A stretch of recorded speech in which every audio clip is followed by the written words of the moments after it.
প্যানেলের মেয়াদ শেষ হয়ে গেলে কোনো চাকরি প্রার্থী সেই প্যানেল সংক্রান্ত ব্যাপারে কোনো মামলা করতে পারে না। এই ধরনের একটি মামলা আজকে মহামান্য হাইকোর্টে খারিজ হয়েছে, প্রাইমারি সংক্রান্ত মামলা। বিস্তারিতভাবে এই ভিডিওর মাধ্যমে আপনারা জানতে পারবেন, একদম অর্ডার কপি সহ আমরা দেখাবো। তো দেখতে থাকুন, সঙ্গে থাকুন। অবশ্যই চ্যানেলটিকে সাবস্ক্রাইব করে রাখুন যারা ইউটিউব থেকে দেখছেন, এবং যারা ফেসবুক থেকে দেখছেন পেজটিকে ফলো করে রাখুন। ভিডিওটি লাইক করুন, দেখার পর শেয়ার করে দেবেন। তো ব্যাপারটা হচ্ছে 2009 প্রাইমারির ব্যাপার এটা, এবং সেক্ষেত্রে অনারেবল জাস্টিস এই মামলাটি খারিজ করেছেন। এক্স্যাক্টলি পুরো ব্যাপারটা আপনারা অর্ডার কপিতে জানতে পারবেন। অর্ডার কপি আমরা আপনারা যদি চান আমরা টেলিগ্রাম চ্যানেলে দিয়ে দেবো। আমাদের আপডেট মাস্টার 4 লিখে সার্চ করুন, টেলিগ্রামে পেয়ে যাবেন, অথবা ডিসক্রিপশনে লিঙ্ক থাকবে, দেখতে থাকুন। তো আমরা অর্ডার কপিতে চলে এলাম। দেখতে পাচ্ছেন এই মামলাটি ছিল 20/5/2025-এ, এবং সেক্ষেত্রে যে অর্ডার কপিটা সেটা আমরা একটু আগে হাতে পেলাম।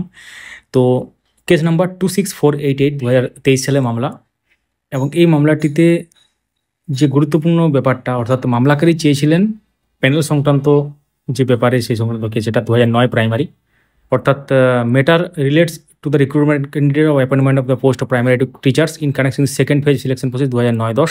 পিটিশনার ওয়াজ এক্সেম্পটেড ক্যাটাগরি ক্যান্ডিডেট, অর্থাৎ আনরিজার্ভ নর্মাল যারা।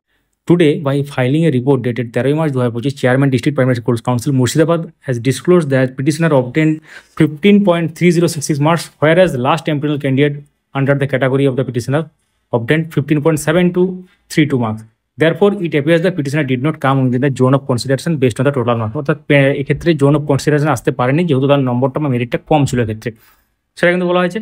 এবং report file today is taken on record নেওয়া হয়েছে।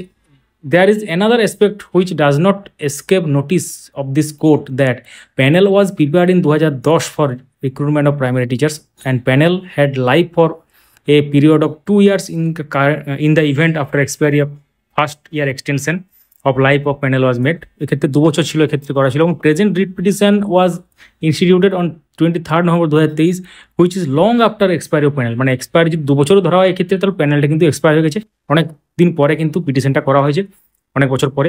ইট is decided by the honourable Supreme Court that right of a candidate to question the panel remains till validity of panel after expiry.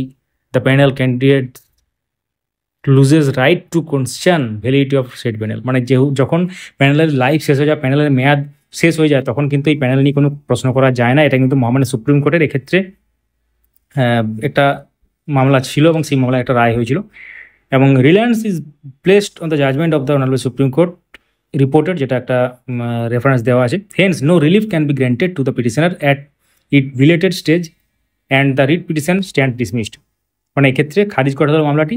এক্ষেত্রে একটা ব্যাপার ছিল, পিটিশনাররা exempted করা গেছিলো, এবং তার সাথে পিটিশনাররা এক্সেম্পটেড ক্যাটাগরিতে ছিল আনরিজার্ভ নর্মাল যেটা, এবং তার সাথে আরেকটা যেটা অ্যাপিল ছিল প্যানেলে, এই যে প্যানেল সংক্রান্ত যে ব্যাপারে যে এই মামলাটি, যদি এটা হয়তো আগেরটা যদি ঠিকঠাক থাকতো, তাও কিন্তু প্যানেল এক্সপায়ারির জন্য এই মামলাটি কিন্তু হয়তো ডিসমিস হয়ে যেত।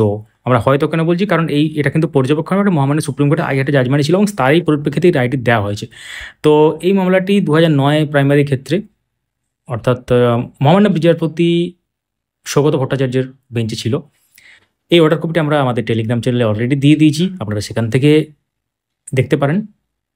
ভিডিওটি লাইক করুন, সবার সাথে শেয়ার করুন। একটি গুরুত্বপূর্ণ ব্যাপার বলে রাখি, প্রাইমারি টেট 2014 ওএমআর সংক্রান্ত মামলা চলছে, এবং তার সেই সংক্রান্ত আপডেট একটু আগে আমরা দিয়েছি। আজকে কি হয়েছে না হয়নি সেই ব্যাপার নিয়ে কিন্তু বলা হয়েছে সেখানে, এবং তার সাথে বিভিন্ন প্যানেল সংক্রান্ত যে কেসগুলো চলছে, 16,500 প্যানেল বলুন বা 42,949 প্যানেল বলুন, সেগুলো তো ধরুন 1 বছর প্যানেলের মেয়াদ থাকে, তো তারপরেই তো সেটা মেয়াদ শেষ হয়ে যায়। তাহলে সেক্ষেত্রেও কি এই ধরনের রায় হতে চলেছে? এই জাজমেন্টটাকে হাতিয়ার হিসাবে দেখিয়ে কিন্তু ওটা কিন্তু হয়তো ইন সার্ভিসদের ক্ষেত্রে কিন্তু সুবিধা হতে পারে বলে আমরা মনে করি। এখন দেখার বিষয় কী হতে চলেছে। এখন দেখার বিষয় হচ্ছে আরেকটা ব্যাপার, অনেকেই বলছেন প্যানেল তো পাবলিশ হয়নি, তাহলে এক্সপায়ারি কী করে হলো, এটাও কিন্তু বিভিন্ন জায়গায় আপনারা শুনে থাকবেন। তো এখন সময় বলতে কী হতে চলেছে, সঙ্গে থাকুন, দেখতে থাকুন।